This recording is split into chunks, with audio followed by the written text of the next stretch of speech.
ఇవాళ మా దేవుని మీద ప్రమాణం చేసి చెప్తా ఉన్నా.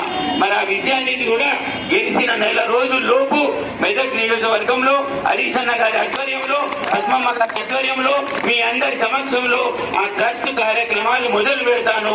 నిరుపేద కుటుంబాలకు అండగా ఉంటానని నేను చెప్తా ఉన్నాను. మరి రెండొక విషయం, మన ఊళ్ళో చాలా మంది చదువుకున్న విద్యార్థులు ఉన్నారు.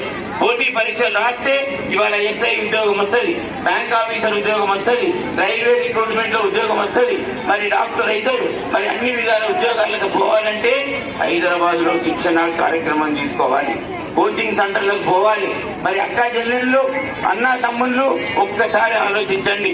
హైదరాబాద్కి వెళ్ళి ఒక శిక్షణ ఇవ్వాలంటే, నీ కొడుకో మీ తమ్మునికో మీ చెల్లెకో ఇవ్వాలంటే ఒక్కొక్క పేద కుటుంబం 1,50,000 రూపాయల ఖర్చు వస్తుంది. మరి ఒక్క పోటీ పరీక్షలు అక్కడ పోయి 70,000 80,000 రూపాయలు ఫీజు కట్టాలి. అదేవిధంగా